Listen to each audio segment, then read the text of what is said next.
I'm David from the Three Orcs channel. Today I'm going to talk about the playstyle of Theater of the Mind in Castles and Crusades on Fantasy Grounds. Hello Perry, thank you for joining my channel for this show.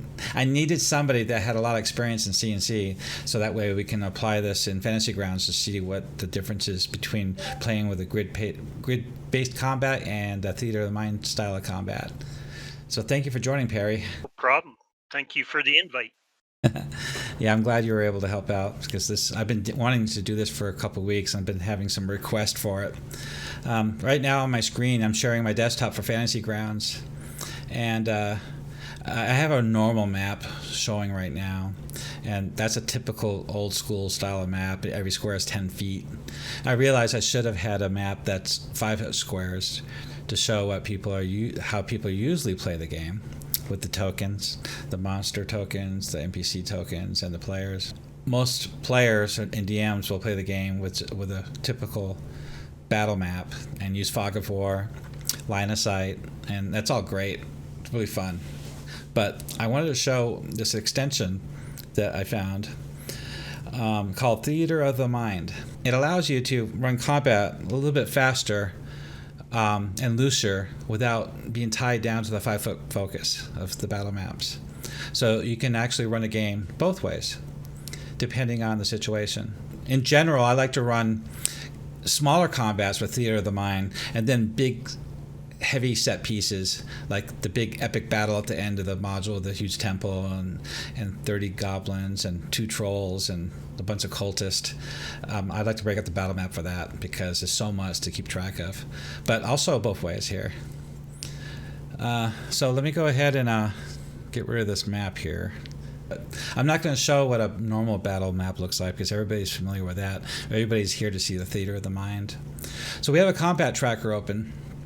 And I decided to do a battle with Sturges. It's a random monster encounter traveling from the dungeon to the town. And this is best case use for Theater of the Mind. But you can apply this through the entire dungeon if possible. I've done it before. It depends on the encounters that you have. And we're going to go through this with a combat tracker. And then we're going to use the tokens to apply focus and targeting and an initiative with the combat tracker to keep track of the battle.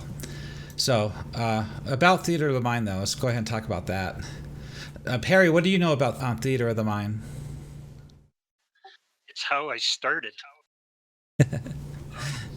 I've been playing RPGs since '81, and up until a couple of years ago, never used miniatures. A lot of people in the 80s hasn't. I know I haven't because we couldn't afford them. Well, where I lived, there wasn't a gaming store that was easy accessible to get stuff like that. Yeah, that's common. I lived in a major city, but as kids, we couldn't afford the miniatures, so we played for pretty much 10 years without miniatures.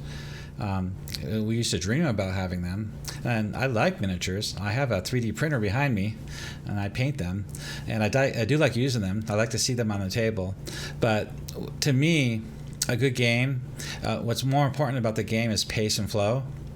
And if miniatures get in the way of pace and flow, and then it distracts from the game, and you lose a level of immersion.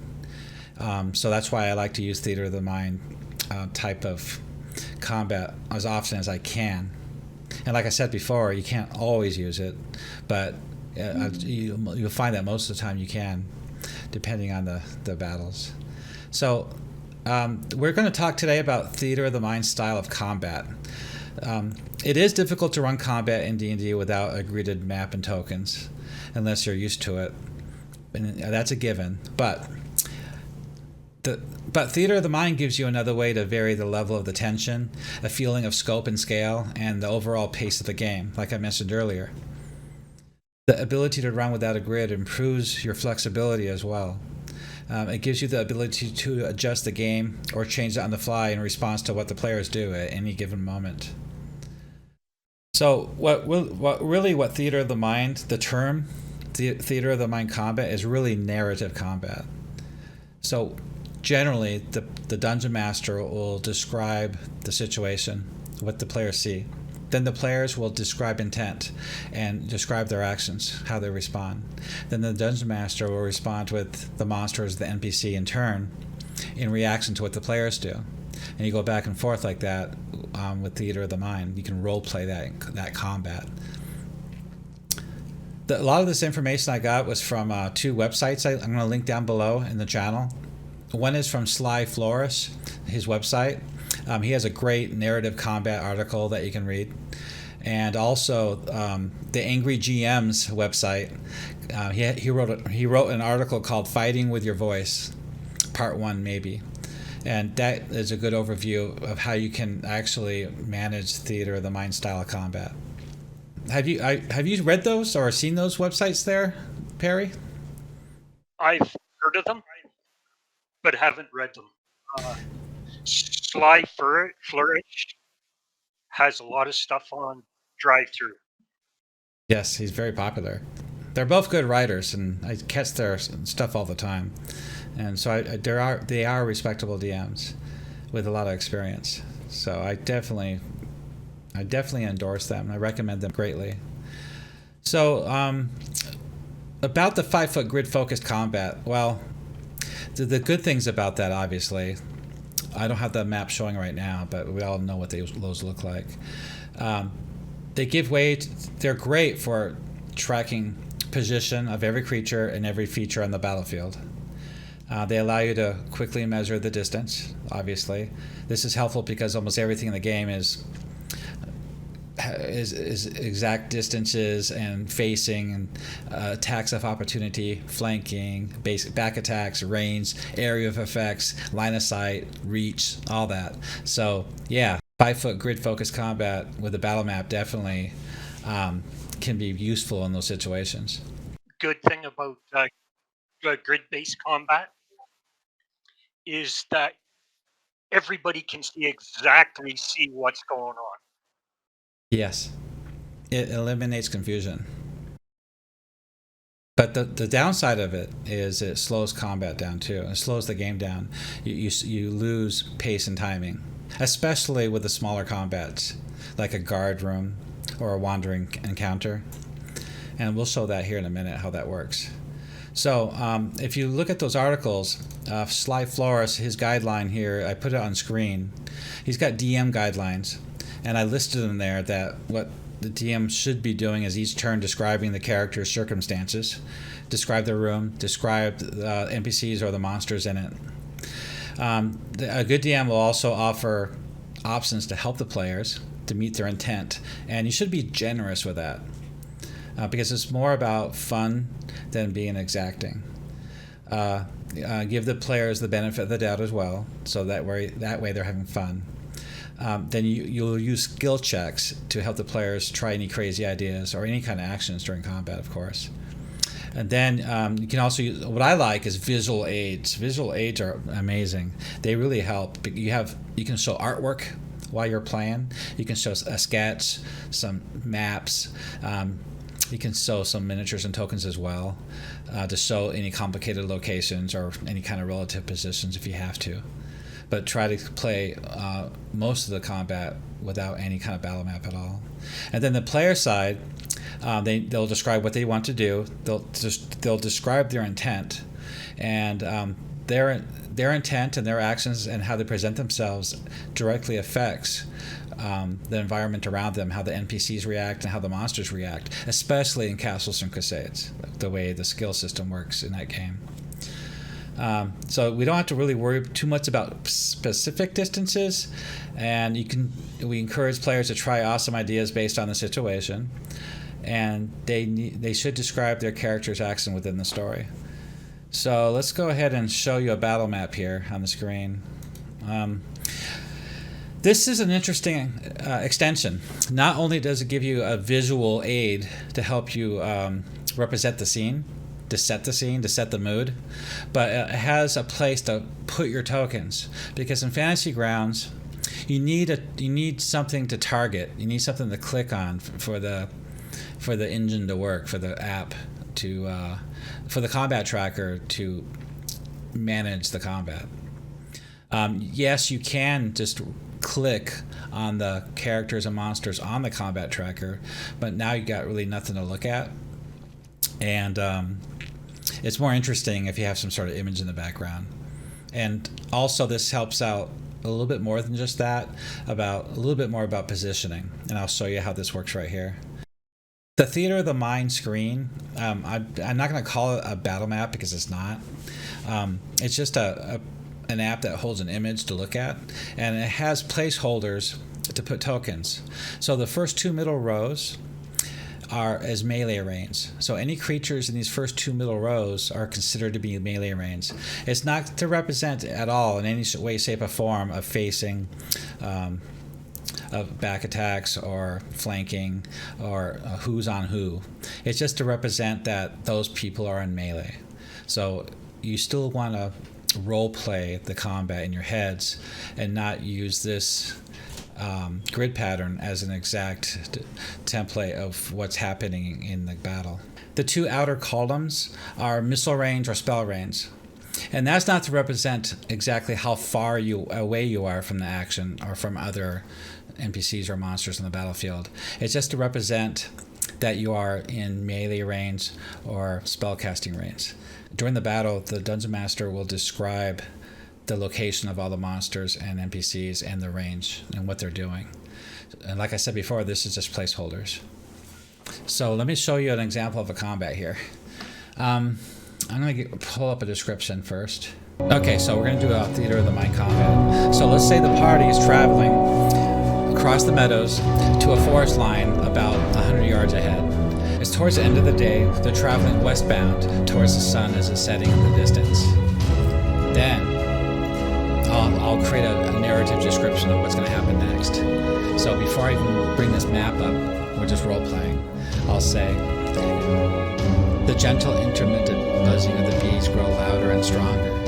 The sound reaches a deep hum from the forest line. Speeding towards you, skimming the blades of grass, is half a dozen of what looks like a cross between a large bat and an oversized mosquito. Its legs end in sharp pincers, and its long needle-like proboscis slashes the air as it seeks to feed on the blood of a living creature.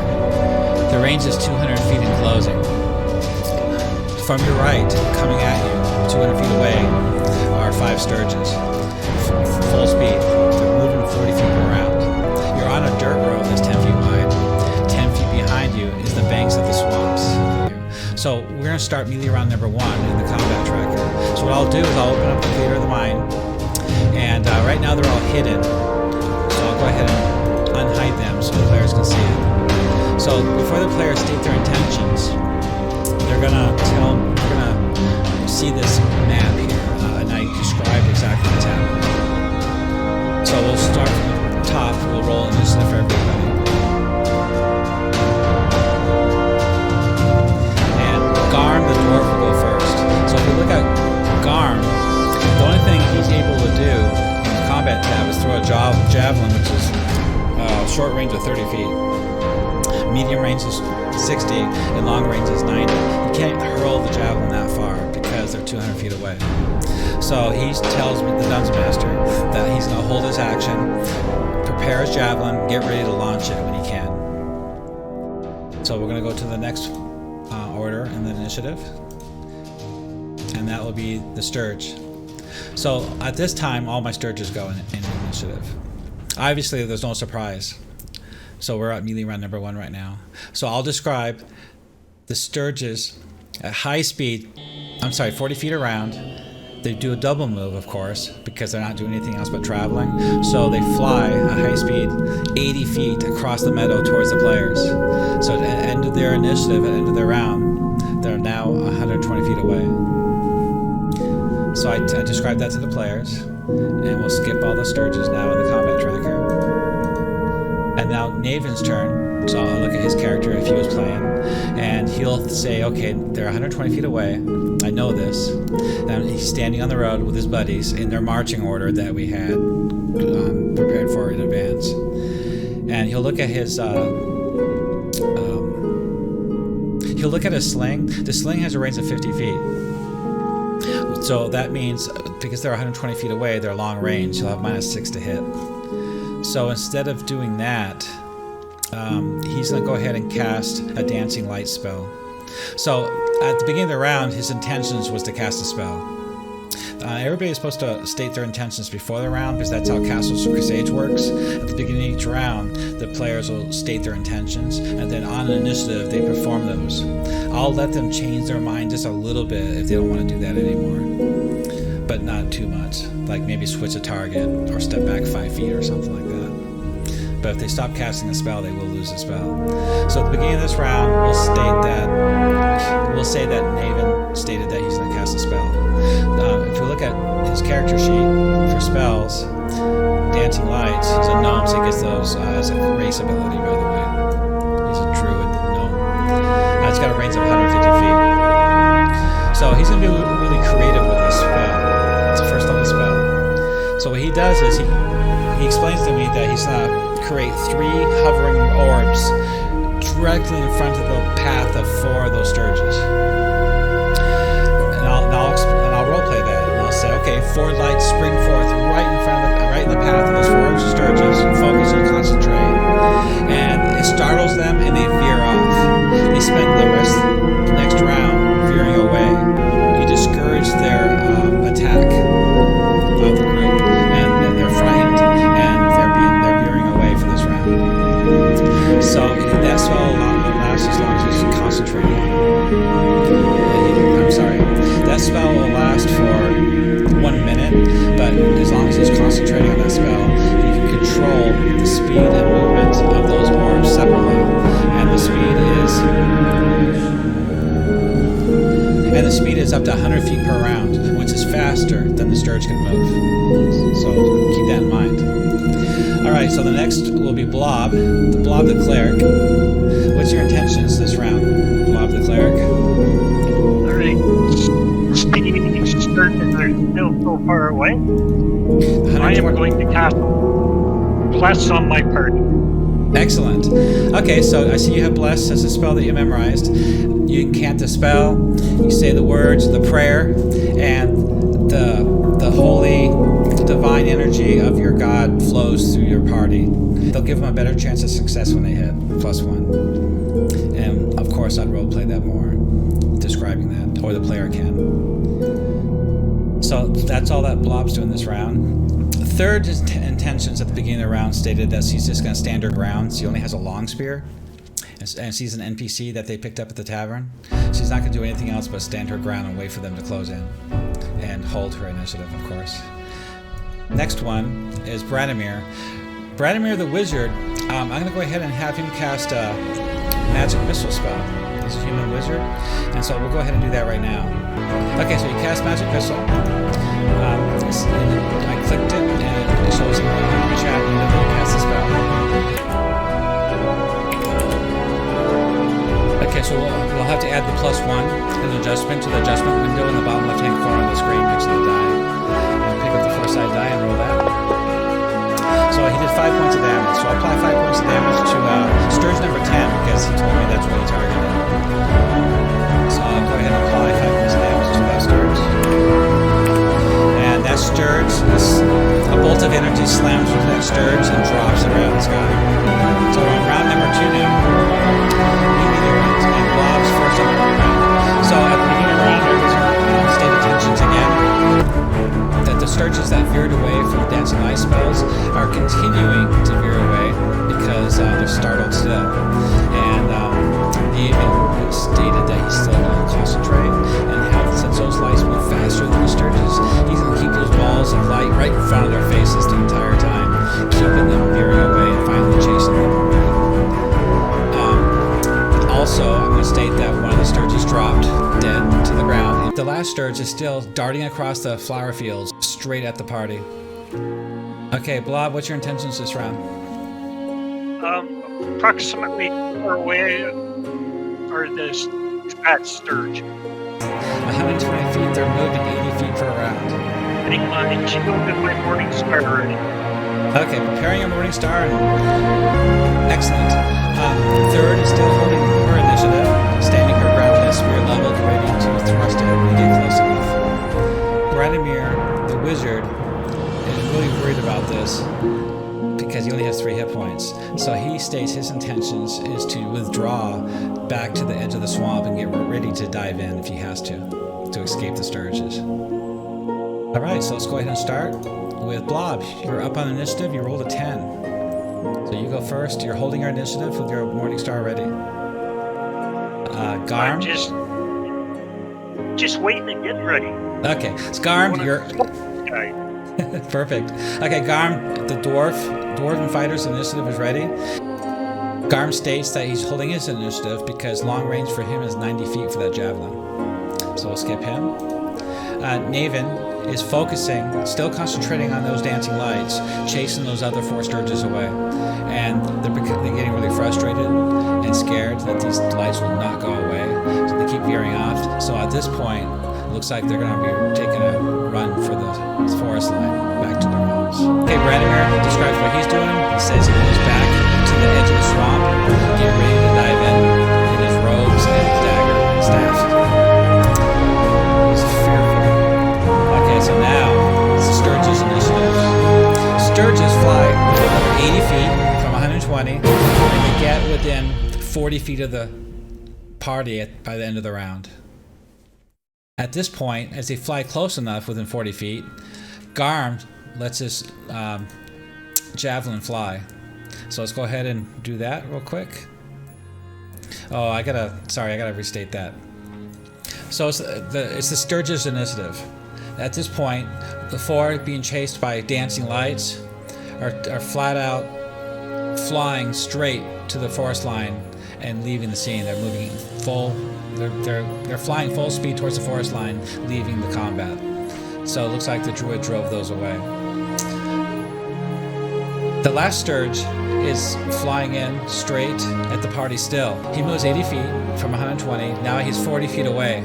At that time, Garm says, "I hurl my javelin." He takes his javelin. I'm going to say it's Sturge number 2 that got within range of 40 feet. So the javelin, he takes it and he hurls it at that Sturge. And he clearly missed it.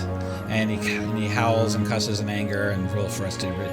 He's all frustrated and just taking revenge that you better get that javelin back. Typically what he says during combat. The other person holding their initiative was 3rd, but with no missile weapons, he still stands there on guard. Blob, you're holding your initiative too, but they don't come within range of you, so you stay there too. Okay. After the Sturges was 3rd, and he's the last in the round, so now we're going to skip to the next round. Okay, at the beginning of melee round number 3, these Sturges are absolutely gone, so we'll go ahead and get rid of them. I was hoping, I'm hoping that one of the Sturges did get within melee range so I can show you what it looks like. So at the beginning of this round, that Sturge is still coming straight in, and this time you can tell what it's aiming for. So I'm going to say it's going straight for Blob. The party knows this. So at the beginning of this round, I need intentions from everybody. Branimir, the wizard, doesn't look so frightful now and concerned for his own safety. So he's standing there waiting to see what transpires between the Sturge and the rest of the party. He doesn't think there's much else he can do. Naven continues to hold his dancing lights aloft at maximum range in case those Sturges decide to return. Blob, what's your intentions? I'm just going to prepare, and when that Sturge is close enough, I'm going to smoke. Nice. Garm says the same thing with his warhammer, and so does 3rd with her great spear. Okay, so everybody roll initiative.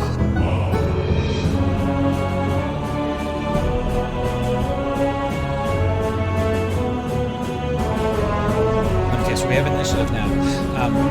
So 3rd is first up on initiative.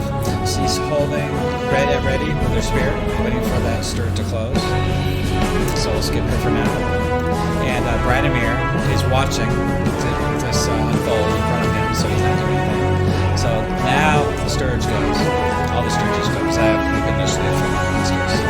Alright, the Sturge can move half his movement and still attack, but he's 40 feet away and his movement's 40, so he's still too far away to attack this round.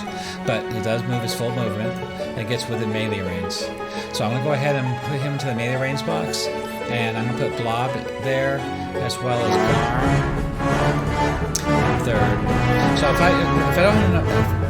I don't have enough room, I can increase the size of this by drag and open, expanding the picture so it creates more fields if we need that.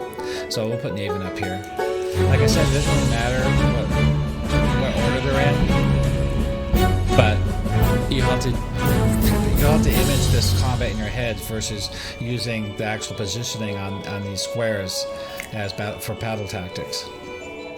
All right, so on initiative, my Sturge flies within range, and the first person was third. So third takes a spear that was holding her initiative, and she thrust it at the Sturge, and crit hits, which is max damage.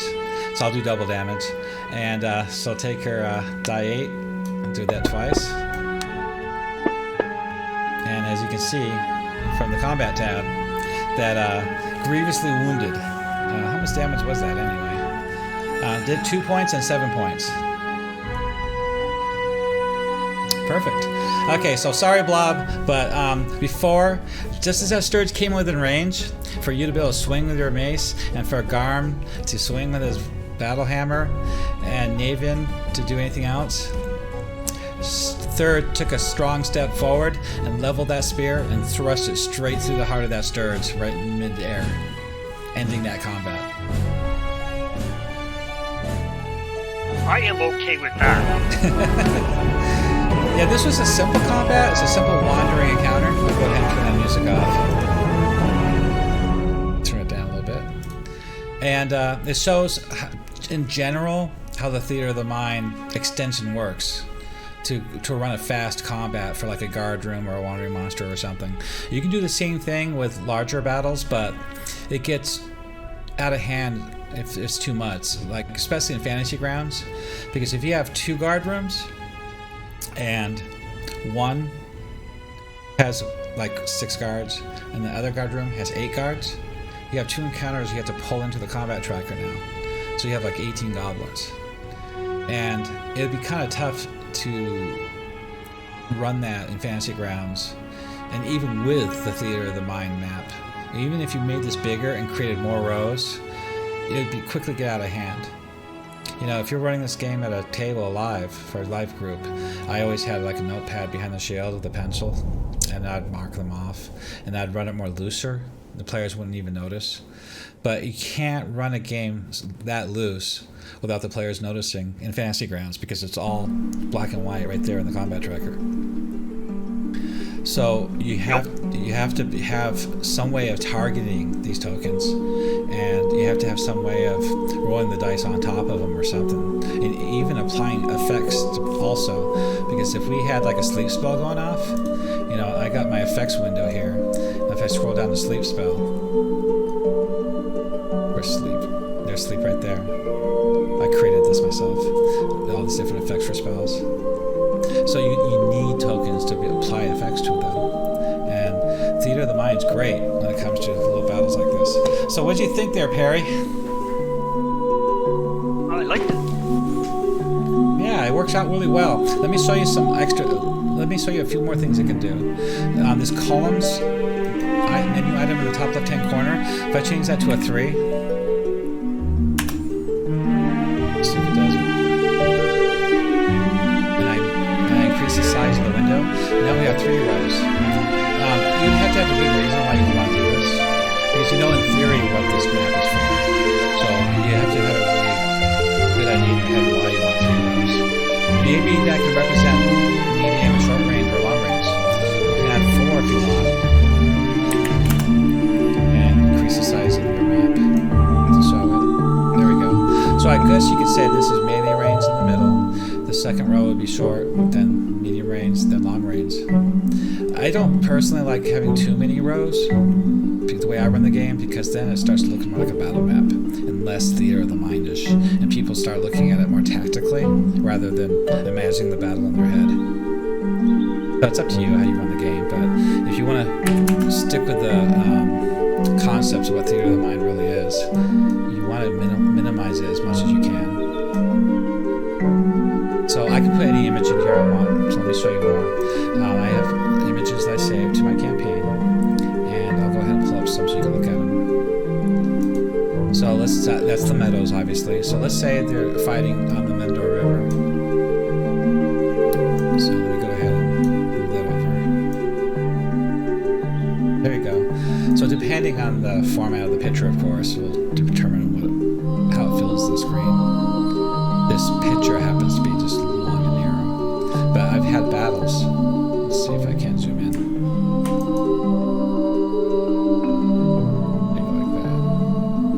Adjust the size of the screen too if you like. So let me show you a different picture. So the amount of artwork you can find on the internet to use this with is great. So you got a forest full of spider webs and spiders. So if your party's in the forest and you get jumped by a bunch of spiders, that's what would typically happen when you're traveling through a forest. Let's see, gnarly forest. Let's go ahead, I'll show you a forest. Show you a forest here.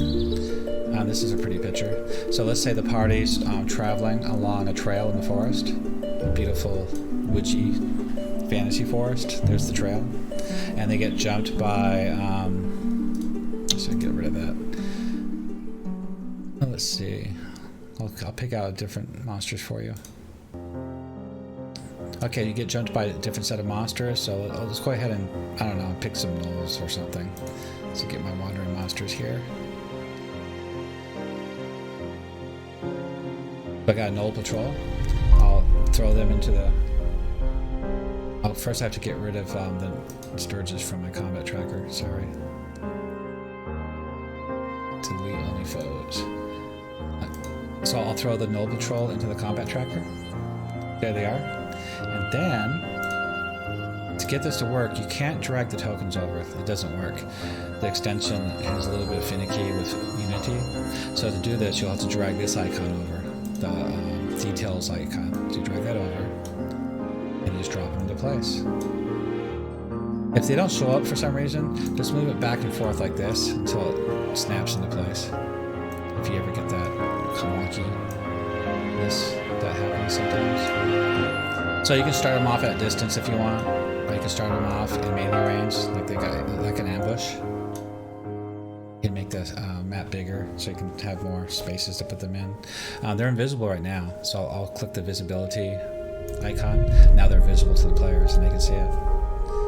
Okay, Blob, do you think you have a chance against these Gnoll Warriors? I don't know.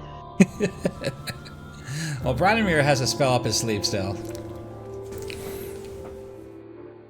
Okay, so Perry, what do you think of this so far?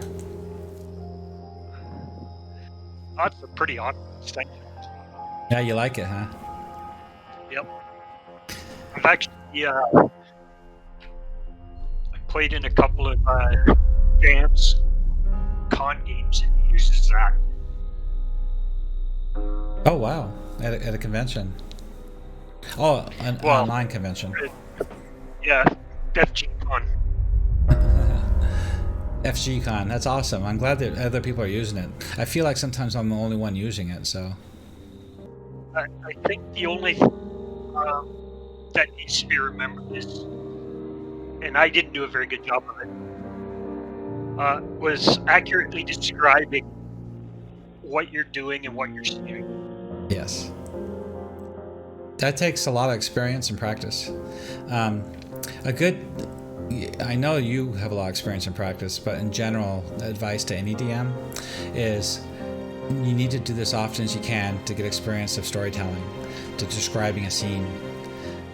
Most anybody playing D&D has enough sufficient imagination to picture a scene in their heads.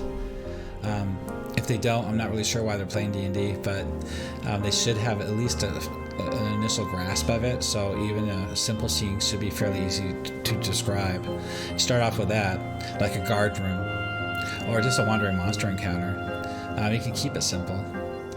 I would suggest to new DMs, but the better you are at describing a scene with character and interest, the better the more engaging the game will become. Kind of like how I described the initial encounter with the Sturges. I had a lot of that stuff pre-written out to make it sound better. To cheat. That's what's great about flavor text and modules. You should use those to your benefit and add additional information on top of it to personalize each player in the group.